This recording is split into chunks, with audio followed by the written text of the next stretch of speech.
Yes, today we will talk about written communication ya. Jadi akan lebih spesifik kepada CV, resume, or portfolios. Nah, materi ini memang dipersiapkan oleh saya dan Bu Monica dan mudah-mudahan nanti kalau teman-teman punya pengalaman bisa sharing aja ya terkait dengan bagaimana kita menyusun CV, resume, dan portofolio. Ini diambil dari berbagai sumber gitu ya. Karena memang sejatinya saya itu bukan recruiter, jadi pengalaman praktis mungkin tidak akan langsung terlihat, tapi ini kita coba susun berdasarkan sumber-sumber yang mungkin bisa teman-teman manfaatin ya. Teman-teman bisa dukung, tapi silahkan jika misalnya nanti di luar sana kan sekarang banyak banget ya sumber belajar, baik itu di media sosial, di YouTube, di Coursera dan sebagainya terkait dengan penyusunan CV, resume dan portofolio silahkan nanti dikombinasikan saja ya. Nah, oke kita mulai. Nah, Mastering Professional Documents. Nah, teman-teman kan ketika keluar dari eh, kuliah gitu ya, S1 ini kan tujuan utamanya adalah ya building business atau kita pengen kerja, pengen master atau pengen kerja di satu bidang tertentu, katakanlah sebagai digital marketer atau copywriter karena emang kan profil lulusan kita ke arah sana nih gitu kan. Nah, sebelum masuk ke sana, berarti kan kita harus mempersiapkan CV, resume, dan portofolio. Dan eh, saat ini kita tahu bahwa di pasar, atau sekarang ya pasar job market itu persaingnya itu banyak banget. Jadi teman-teman harus punya skill yang seperti kata saya dulu pertama kali ketemu. Kalian harus punya KSA ya, knowledge, skill, dan attitude. Nah, knowledge, skill itu kalian bisa tunjukkan melalui written communication ketika kalian melamar sebuah pekerjaan ya. Karena ini akan menjamin karir prospek kalian seperti apa gitu ya. Paling tidak ini menjadi pintu masuk, gatekeeper. Jadi kalau dinilai oh, resumenya cuman begini doang. Oke, bye. Jadi gatekeepernya tuh di situ ya. Jadi eh, dengan membuat eh, professional documents yang menarik, bahkan ternyata dengan dalam hanya 7,4 detik ya, ini itu harus bisa mengkomunikasikan value kalian seperti apa. Ya, jadi CV, resume, dan portofolio itu dalam hanya 7,4 detik si HR itu harus bisa tahu, oh kamu tuh value-nya seperti ini. Jadi, bayangkan kalau kata saya tadi, Jihan ikut kompetisi misalnya. You have to present your idea in 10 minutes. Nah, ini hanya dalam 7,4 detik. Ya, kenapa seperti itu? Bayangkan satu posisi pelamarnya ada ribuan misalnya, atau ada ratusan. Bayangkan si HR itu harus menyisir ya, mengkurasi mana nih yang sesuai. Oleh karena itu dia pasti akan screening bacanya. Nah, dalam screening itu pointer-pointer apa aja yang perlu ditampilkan. Nah, research shows that 75% employers prioritize written communication skills when evaluating candidates. And these skills are considered critical for 93%, 93% of professional roles. Jadi intinya adalah ketika kita bisa menampilkan CV atau resume kita ya, itu bisa kemungkinan untuk diterima atau ya, ditarik oleh si HR misalnya itu akan lebih besar ya. Jadi eh, harus efektif, written communication-nya harus bagus. Harus bagus itu dalam artian clear komunikasi, value yang ingin disampaikan. Bayangkan saja misalnya kalian nulis CV tapi perataannya nggak rapih atau too much words ya. Aduh ini semuanya satu halaman itu kata-kata, semua pointernya nggak ada. Nah, normally mata kita itu akan tertuju sama yang namanya visual. Jadi biasanya orang akan mengkombinasikan ada efek visual di dalam professional dokumen mereka. Ya, oke. Nah, importance of professional written communication ya. Ternyata ada 86% rejection rate ya. Karena apa? Karena poor writing skills ya. Tapi kalau dia effective writing itu ternyata itu bisa menjadi promotion boost 30%. Ya, candidates eliminate due to poorly written documents itu elimination rate-nya bisa 58%. Ya, jadi ini bisa dari data ini kita bisa lihat bahwa ternyata written communication skills itu sangat penting, terutama dalam gatekeeper ketika kita masukin aplikasi pekerjaan. Ya, misalnya dalam nulis email, membuat laporan gitu kan, atau nge-share di social media. Nah, ini tuh akan mencerminkan identitas profesional kita. Makanya saya sering cerewet ketika kalian bikin report atau presentasi itu yang tidak mengkomunikasikan value atau power text. Karena apa? Itu langsung jadi catatan, teman-teman. Nah, sama seperti ini saya share kalau misalnya saya lagi bimbing skripsi atau nguji skripsi.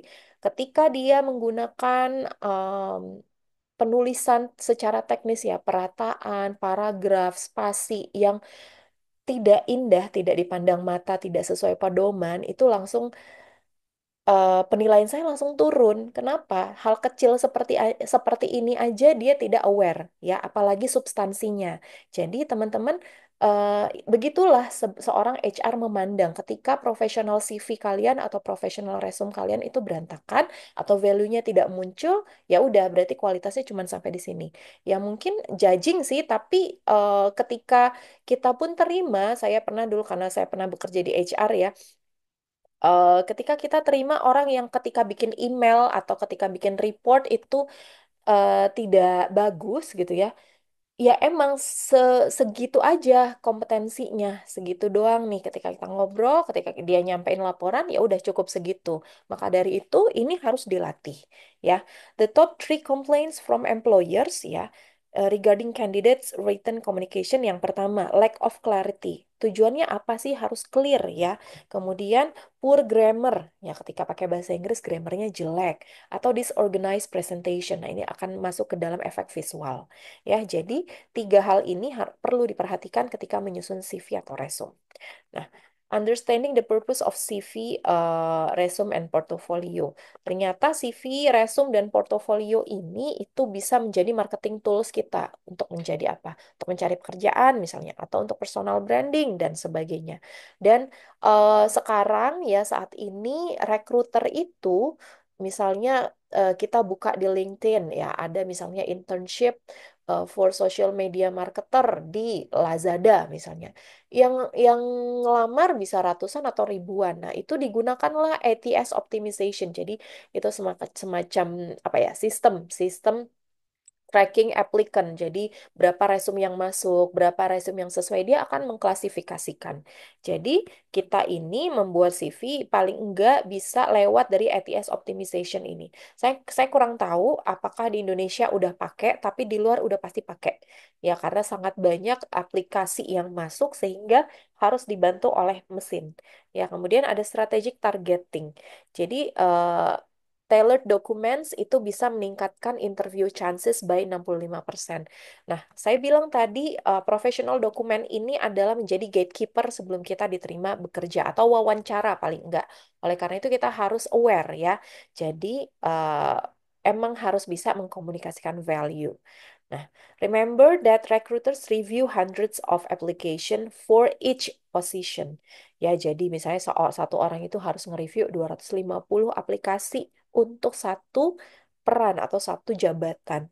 Bayangin, jadi dalam hanya hitungan detik kita harus bisa menyampaikan value. Oke. Nah, differences between CV dan resume ya. Kalau kita sering dengar CV-nya mana, CV-nya mana, ternyata CV sama resume itu berbeda. CV itu biasanya akan lebih panjang, teman-teman, ya. Typically 2+ pages in length. Jadi biasanya lebih dari 2 halaman, ya.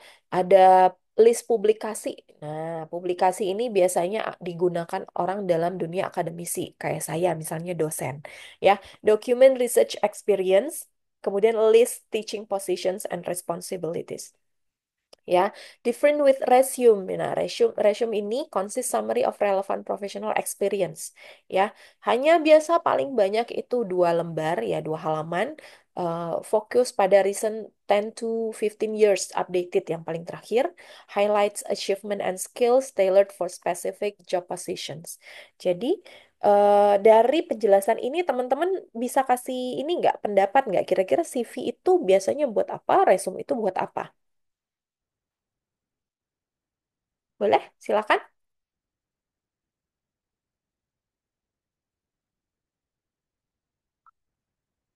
Ada yang mau coba?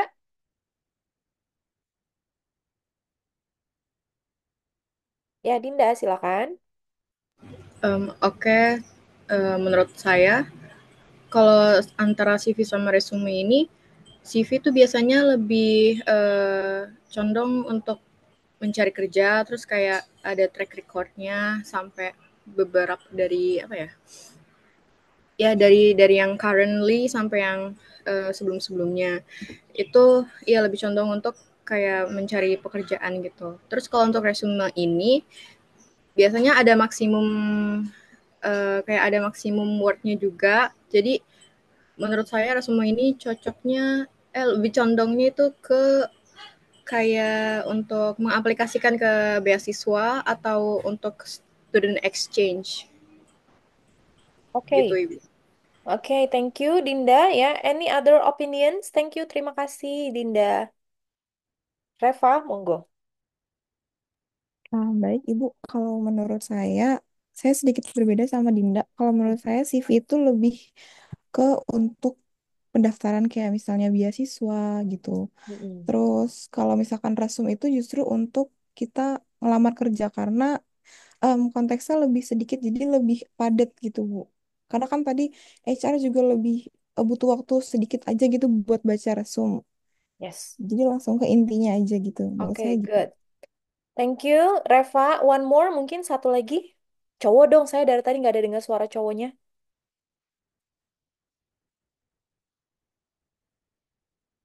Ayo dong, satu lagi.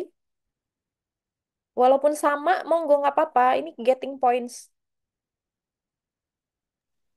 Jangan Iya, sia-siakan saya Bu. kesempatan. Ya, monggo Kalau siapa nih? menurut saya sih iya tadi saya kurang lebih sama kayak si Rifa. Kalau CV ini kan secara tipikal kan 2 page lebih berarti itu kan kayak lebih banyak kan kayak kata mengenai poin atau pendapat dari kita. Jadi itu lebih cocok ke kayak kita mendaftar untuk beasiswa dan sebagainya. Kalau resume tadi kan inti-intinya aja kayak HRD kan ngelihat kayak 1 2 poin yang udah di awal itu udah bagus kayak langsung diambil gitu. Jadi resume lebih ke untuk kayak untuk kerja bisa gitu sih Bu. Yes, good. Thank you, Farid ya. Jadi terima kasih Dinda, Reva, dan Farid ya. Jadi emang kalau CV itu akan lebih panjang ya, karena tadi itu detail banget ya. Ada personal information, kemudian di dalamnya ada eh, publikasi, list teaching, jadi akan lebih ke academicians, ya, akademisi. Ya, jadi misalnya untuk apa namanya menjadi peneliti, menjadi dosen, atau tadi beasiswa dan sebagainya. Tapi beasiswa biasanya dia akan minta dua, ya resume sama resume dia mungkin akan minta juga karena terkait dengan portofolio, mungkin pengalaman kalian di mana saja. Kemudian sama dia akan minta kayak hmm, eh, apa sih namanya ya? Bukan CV sih, tapi lebih ke motivation letter namanya kalau beasiswa. Ya, biasanya dia akan minta kan kalau beasiswa untuk S2 itu kan biasanya dari anak-anak S1 itu biasanya paling pakai resume sama motivation letter. Tapi kalau dari S2 ke S3 nih, misalnya saya nanti insya Allah gitu kan, saya akan mencantumkan CV karena saya backgroundnya academicians ya academicians sama motivation letter tetap sama seperti itu.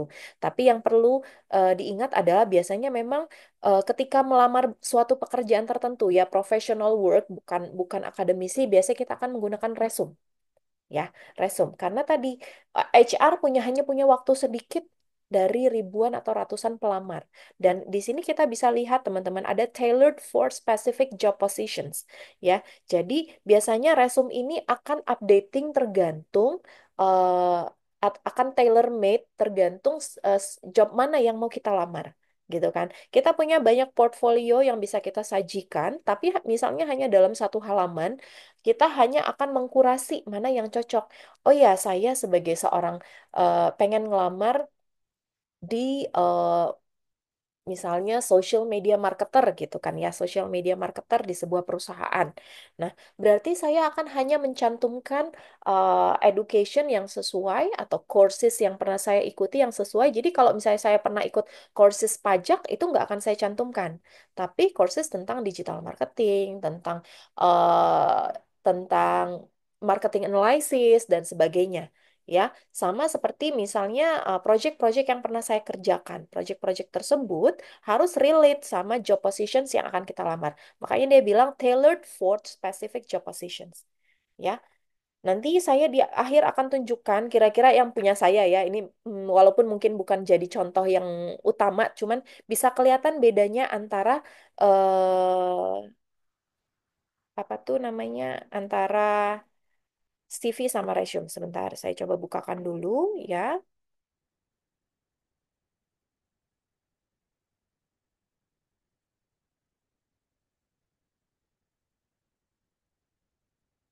Oke, I will show you the differences between ya curriculum vitae atau ini punya UNJ jadi emang standar banget. Jadi UNJ itu kalau misalnya kita mau ikut research grant atau hibah, ini adalah standarnya ya. Jadi ini personal personal informationnya, kemudian ada educationnya di sini. Nih, saya dulu orang keuangan, teman-teman, terus saya pindah ke pemasaran. Dan nanti S3 saya ke pemasaran aja deh. Kemudian ada research experience 5 tahun terakhir ya. 5 tahun terakhir, yang 2024 belum masuk. Kemudian ada community development ya experience. Kemudian ada artikel ilmiah ya, artikel ilmiah, kemudian ada international conference, ketikan atau national conference, ada buku, kemudian HKI. Kalau misalnya punya hak paten, kita punya pernah policy brief, ya, itu tinggal dimasukkan saja. Seperti itu, ya. Cukup panjang, ini punya saya termasuk yang pendek, hanya 4. Ada orang yang sampai berlembar-lembar, ya, tapi saya biasanya biasanya data yang disajikan memang hanya 5 tahun terakhir. Nah, sekarang saya akan tunjukkan yang short brief. Short brief ini biasanya saya gunakan ketika saya misalnya mengisi acara, misalnya seminar atau eh, jadi ke perusahaan dan sebagainya. Ya, saya nggak punya terlalu banyak portofolio, teman-teman. Saya juga bingung gitu ya. Jadi eh, ini saya bikin pakai Canva aja dan hanya 1 lembar ini, ya, teman-teman ya. Mungkin ini bukan bukan yang perfect, tapi menurut saya ini cukup menggambarkan. Tapi ini udah lama sih, saya belum update lagi, ya. Jadi ini adalah bagian dari resume. Ya, hanya 1 lembar ini aja. Jadi misalnya kursus saya nggak masukin ya, karena karena ini sifatnya umum pada waktu itu jadi nggak terlalu masukin. Jadi kalau misalnya teman-teman bisa punya specific courses gitu kan ya, itu bisa dimasukin di sini ya. Yang paling utama adalah kontak ada di sini ya, teman-teman. Oke. Oke. Udah kelihatan ya bedanya di mana. Sekarang kita coba lanjutkan lagi. Oke.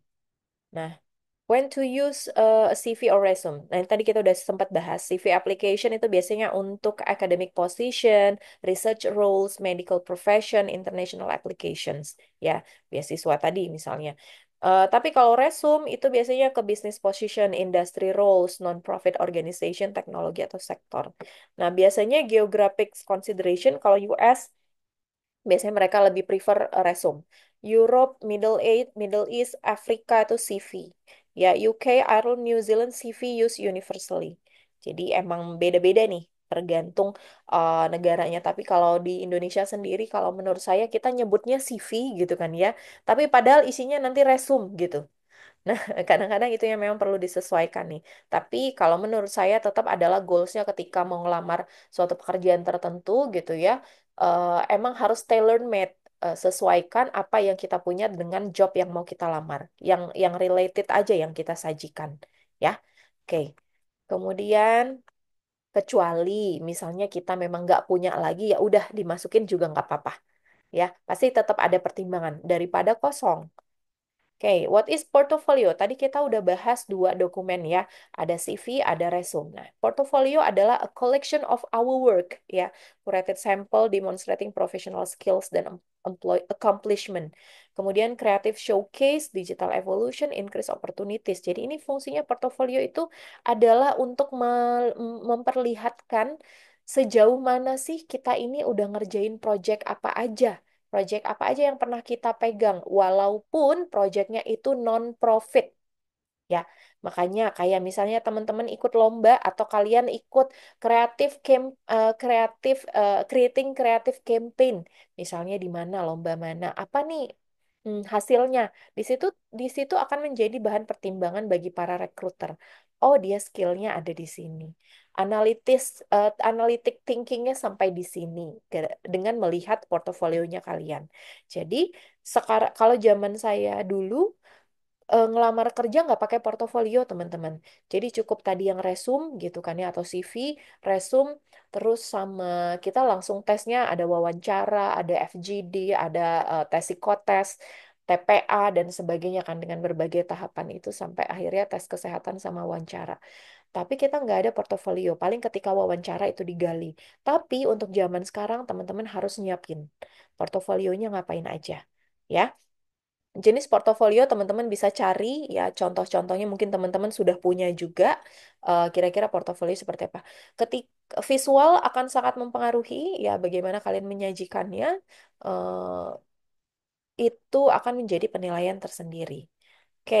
Nah, key elements of CV ya walaupun ini kesannya normatif tapi ini harus ada ya. Ada information sama professional profile-nya, kemudian academic credential atau sertifikasinya, kemudian research experience kayak yang punya saya tadi ya, teaching experience atau professional membership. Misalnya kita tergabung di anggota, misalnya kalau di marketing itu ada Digimind atau ada yang dari marketers apa tuh ya atau American Marketing Association misalnya tergabung di situ tuh itu kan nggak gampang ya dan itu biasanya ketika kita tergabung dalam suatu organisasi itu ada benefit tersendiri ya misalnya paling enggak itu network sama knowledge ya jadi itu harus dimasukkan.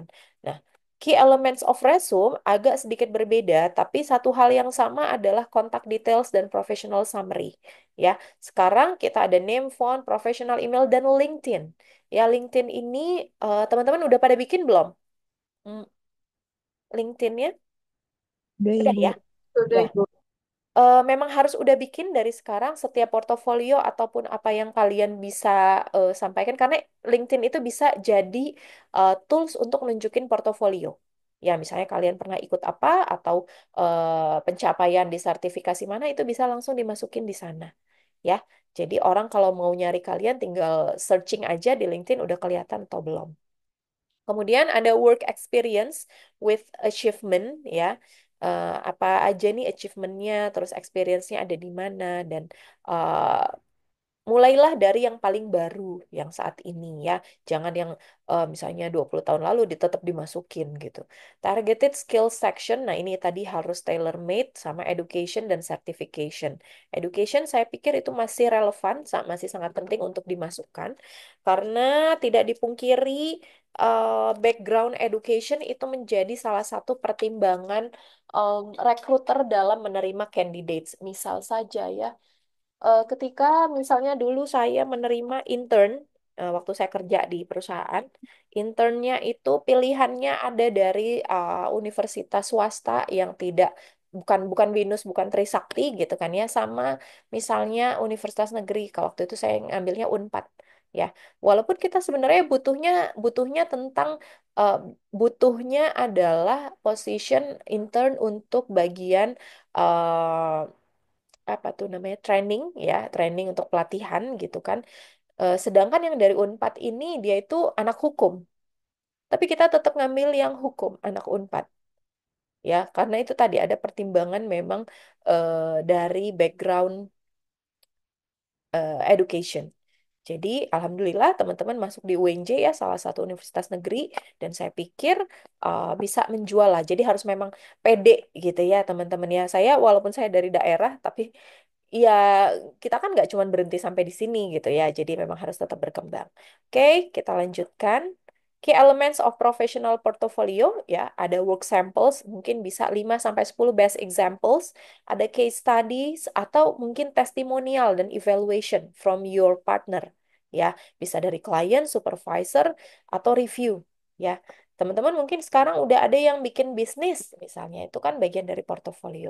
Nah, kliennya siapa aja atau testimoninya siapa aja itu bisa ditampilin. Ya, itu adalah portofolio. Structuring your CV, ya ini pertama education, publication standard, kemudian teaching details, kemudian research documentation. Ya, ini semua pada umumnya seperti ini.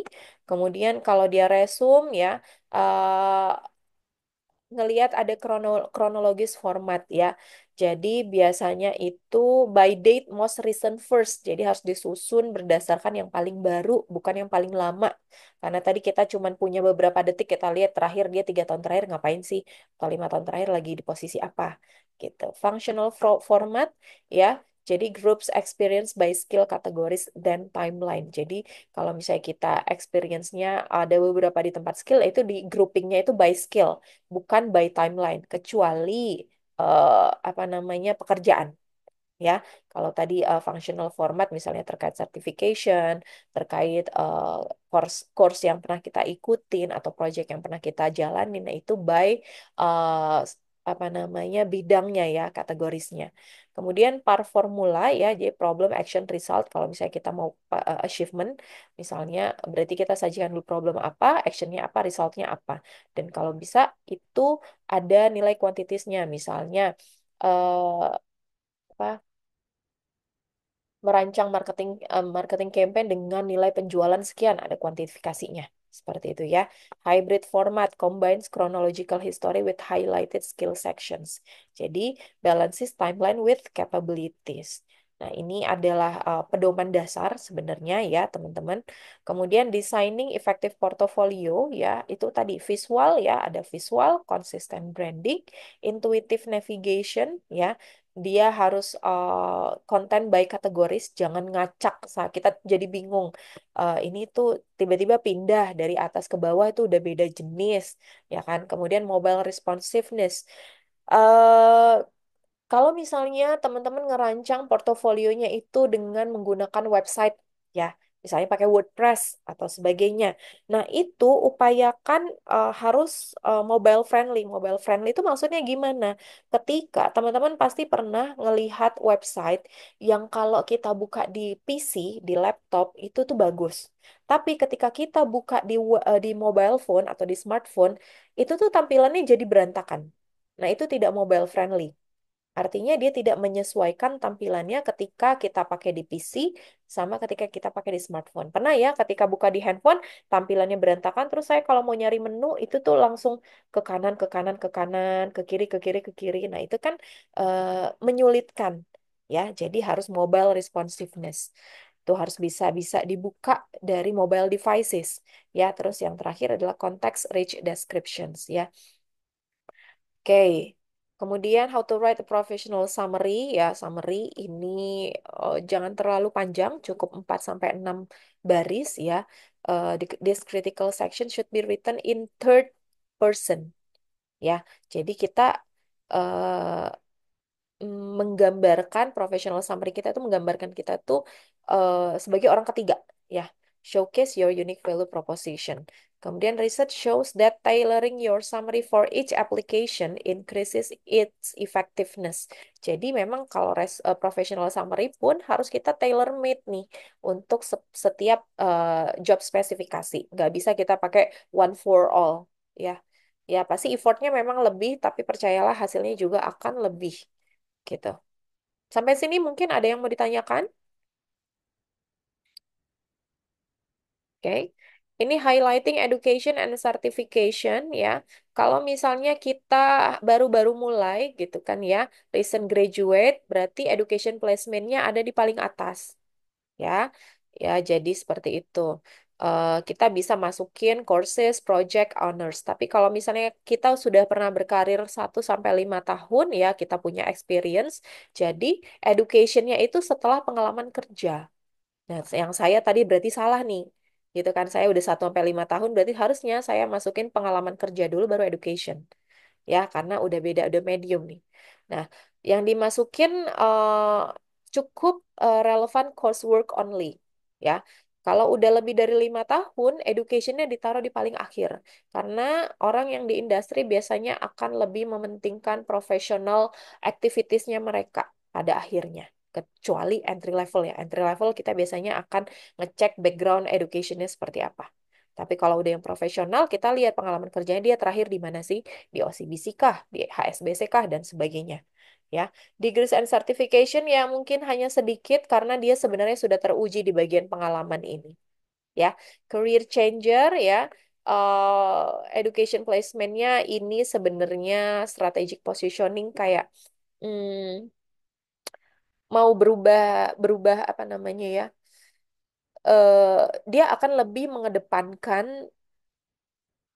namanya skill yang ingin dia masuki gitu, yang ingin dia tunjukkan gitu ya. Jadi mungkin education ya itu hanya sebagai strategic positioningnya, misalnya dia punya education di luar negeri, dia akan tampilkan gitu ya di awal, tapi kalau misalnya enggak dia akan kebawahin, tergantung job yang mau dia masukin. Nah, when listing your GPA, ya GPA tahu apa? IPK, Bu. Ya, IPK ya. Kalian hanya mencantumkan IPK kalau di atas 3,5 ya, skala 4. Jadi kalau bisa di bawah 3,5 nggak usah dimasukin ya. Jadi itu hanya apa namanya tips ya. Kalau ketika di atas 3,5, oke kita boleh ini nih, kita boleh pamer lah istilahnya flexing gitu. Tapi kalau di bawah 3,5 ya kayaknya nggak usah dulu deh ya. Oke, for career changers tadi ya, strategic education placement can highlight relevant qualification for new field. Ya, jadi emang ini strategik aja ya, kira-kira dimasukin apa enggak gitu. Jadi showcase-nya specific training itu yang memang harus align sama our new position, ya, our target position. Oke. Essential written communication takeaways ya. Customize for each opportunity. Jangan bikin satu untuk semua. Harus diupdate secara reguler. Kemudian ada konsisten branding. Ya, jadi ini ada konsisten branding. Baik itu di resume ataupun portofolio. Proofread meticulously. Oke, lihat lagi apa ada typo atau enggak ya. Perataan kiri kanannya udah oke apa belum? Secara visual udah oke belum? Spell check, read aloud, and have others review your documents. Ini penting banget karena kalau kita ngelihat pekerjaan kita sendiri kayaknya udah perfect deh, nggak perlu diperbaiki. Tapi ternyata ketika diliatin sama temen, oh ini typo nih. Jadi eh, minimalisir hal-hal kecil menjadi perusak besar ya. Oke, kemudian describing achievement and responsibilities. Nah, ketika teman-teman masuk ke dunia kerja, ya, sekarang sosial media itu berperan penting menggambarkan siapa teman-teman di luar.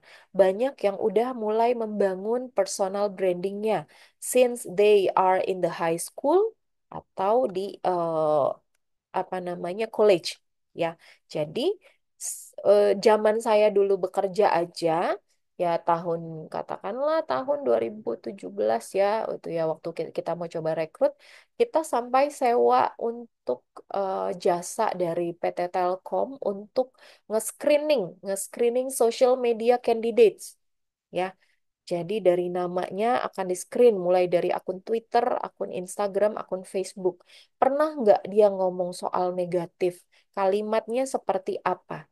Yaitu by machine. Itu tahun 2017. Itu bayangkan berarti sekitar 8 tahun yang lalu. Pasti akan berkembang jauh lebih pesat. Ya, waktu itu biayanya sekitar 75.000 per account. Per account apa per orang ya dulu.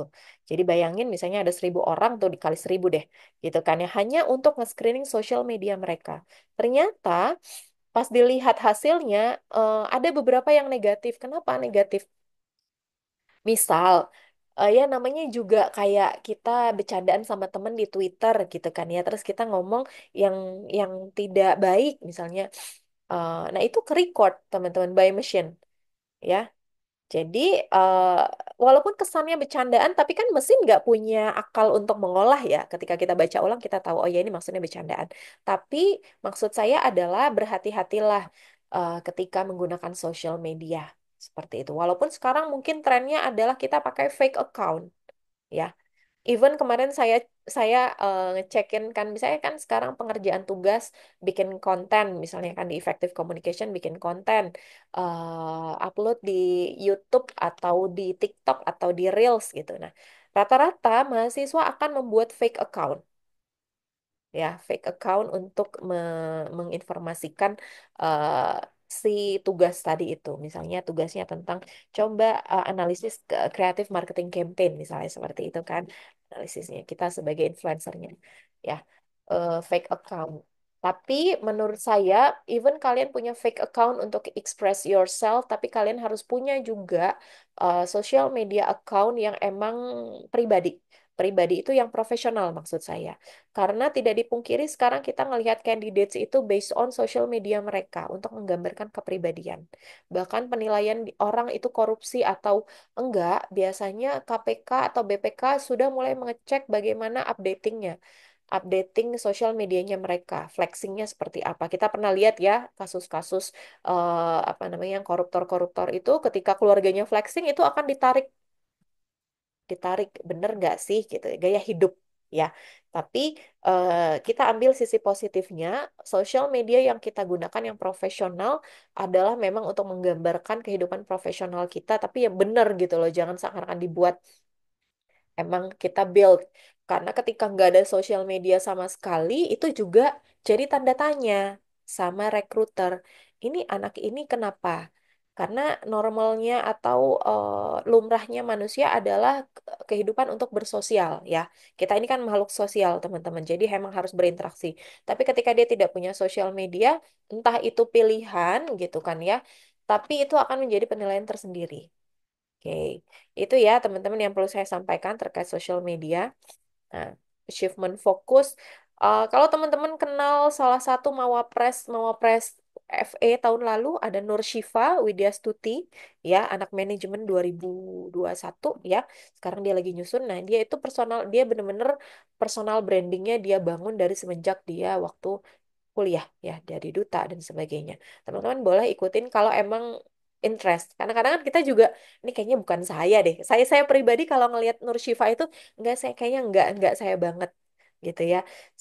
I'm trying to be misalnya saya pengen nih kayaknya enak ya kayaknya bikin konten terkait dengan kehidupan dosen muda misalnya kayak gitu ya yang mungkin bisa inspire orang lain.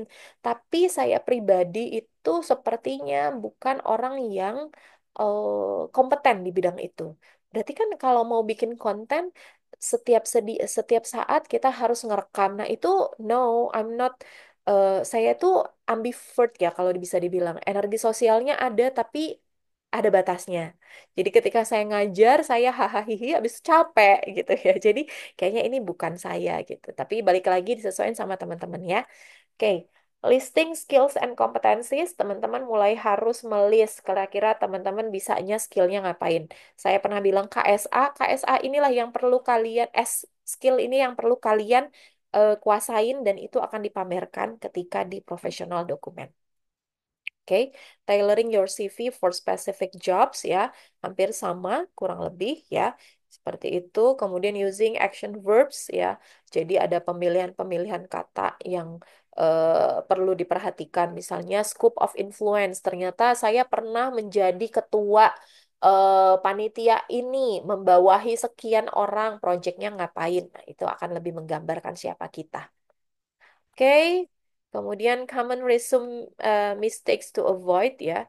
Jadi banyak kata-kata normatif yang sering digunakan. Avoid vague statements like seeking to leverage my skills ya. Atau detail oriented ini zaman saya dulu ya. Jadi saya itu orang yang berorientasi detail, nggak clear, hanya normatif. Sekarang itu kita harus benar-benar lebih clear ya. Pernah ngapain? atau saya ingin mengembangkan skillnya di bidang apanya, misalnya digital marketing, copywriternya, karena saya punya pengalaman ini, lebih spesifik. Ya, jadi nggak bisa lagi leverage my skill. Skill ini sangat banyak, jadi nggak bisa hanya normatif seperti ini. Ya, kemudian unexplained employment gaps. Ya, jadi misalnya ada ada masa ketika misalnya kalian sudah bekerja nih. Ada masa ketika dari pekerjaan satu ke pekerjaan dua kalian ada nganggur. Nah, itu harus dijelaskan. Misalnya nganggur selama 2 tahun. Itu akan jadi pertanyaan rekruter. Misalnya bilang, saya selama 2 tahun ini memang berhenti bekerja untuk mengambil kuliah lanjut. Gitu loh, studi lanjut, S2, atau ngambil sertifikasi. Jadi ada penjelasan di sana. Ya, kemudian excessive length ya, jadi paling kalau prefer itu 1 to 2 page resumes. Ya, jadi kalau lebih dari itu, bye ya. Jadi kayak nggak sempat buat baca. Oke, formatting tips for clarity and readability ya. Jadi ada white space-nya, ada visual hierarchy, kemudian font. Jangan font yang monotype cursiva, yang miring-miring dan sebagainya, yang straightforward aja. Saya suka font misalnya Arial, yang tegak-tegak aja. Saya nggak terlalu suka font yang namanya Times New Roman. No, hindari ya teman-teman ya. Gunakan font yang memang straight aja. Ya, ini ada format, tapi kalau menurut saya jangan coba-coba sajikan resume dalam bentuk dokumen atau docs. Dokumen ini maksudnya Word ya, docs. Itu bisa beda-beda tampilannya ya. Jadi lebih bagus emang udah mungkin baik PDF atau image atau di sini bisa HTML ya, infografik atau visual. Jadi emang lebih ada keuntungannya masing-masing ya. Oke, online portofolio ya harus pertama kali identify dulu kebutuhannya untuk apa. Karena dengan kita tahu kebutuhannya untuk apa, kita bisa sajikan yang diminta. Ya, jangan semua kita masukin. Ya, kemudian plan content organization-nya, platform desain, sampai implement analytics-nya. Oke. Tools and platform portfolio creation banyak ya, misalnya bisa pakai WordPress tadi saya bilang, Behance, GitHub. GitHub ini sebenarnya saya belum pernah coba, tapi yang pernah saya lihat itu adalah WordPress ya.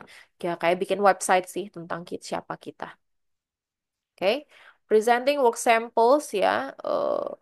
Ternyata ini hanya studi ya, bahwa memang dengan kita menyediakan provide our portfolio ya, work samples kita itu kemungkinan diterima atau untuk di interview atau di hire itu menjadi lebih tinggi ya, karena kita punya kerja nyata seperti reviewing and editing your documents ya, harus ada proofreading ya. Sama kalau misalnya kalian menggunakan bahasa Inggris di review di resume kalian, please check the grammar ya. Check the grammar please. Banyak sekarang tools AI yang bisa kalian gunakan. Ya, Grammarly atau pakai ChatGPT bisa juga. Oke, kemudian format checking, content review ya dan sebagainya. Getting feedbacks ya. Ini kalau misalnya memungkinkan teman-teman bisa minta review dari profesional terkait CV-nya, kan banyak ya konsul-konsul CV gitu kan ya. Nah, itu bisa dipakai atau peer review dan oke. Oke, inilah next. Kemudian taking actions. Nah, ini CV. Oke. Nah, sekarang saya pengen nanti teman-teman, ini adalah udah selesai ya. Ini contoh aja. Contoh aja ya, teman-teman. Ngambil dari ini eh, structure ya, structure-nya. Structure-nya kan kelihatan lebih enak, ada white space-nya, education-nya jelas. Jadi kalau CV kan kita mulai dari education ya, teman-teman. Tapi kalau resume kita mulai dari experience. Tapi kalau yang entry level education tetap di atas. Ya, entry level itu maksudnya teman-teman yang fresh graduate, nah itu biasanya education tetap di atas, kecuali yang udah 1 sampai 5 tahun. Ya, I will share this material to you, tapi teman-teman boleh bebas ngambil sumber dari mana aja. Saya pengen teman-teman membuat resume kalian dengan portfolio yang sekarang aja. Oke? Nanti ini akan bisa jadi update aja, nanti kalau misalnya oh nambah skill baru atau nambah project baru tinggal diupdate gitu. Paling nggak jadi outputnya teman-teman dari mata kuliah ini punya CV yang siap dipakai kalau misalnya teman-teman ikut project, ikut lomba atau ikut beasiswa. Anyway saya tuh ada info terkait pertukaran pemuda antar negara ya ke Australia. Syarat utamanya, maksud saya yang menjadi penghalang besar terutama buat saya adalah dia belum menikah dan di bawah 30 tahun. Dan itu kan semua saya udah nggak bisa nih. Jadi saya akan share ke kalian supaya mana tahu bisa ikut ke Australia gratis, teman-teman ya. Itu achievement banget. Ya nanti saya share habis ini sekalian. Oke, any questions for this material?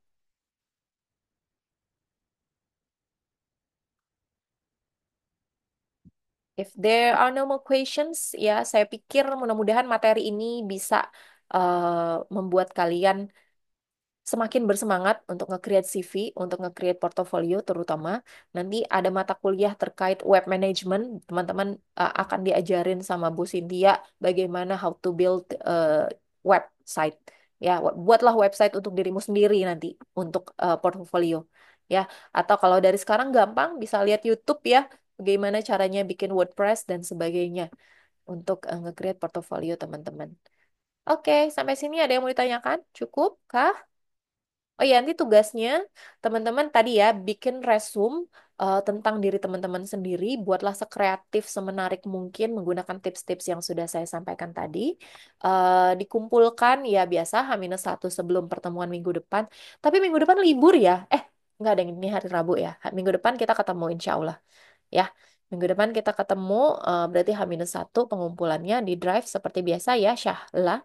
Nanti dibikin folder aja untuk tugas ini. Oke, terima kasih teman-teman untuk atensinya. Mudah-mudahan apa yang kita diskusikan bermanfaat ya. Lebih kurangnya saya mohon maaf. Wassalamualaikum warahmatullahi wabarakatuh. Waalaikumsalam.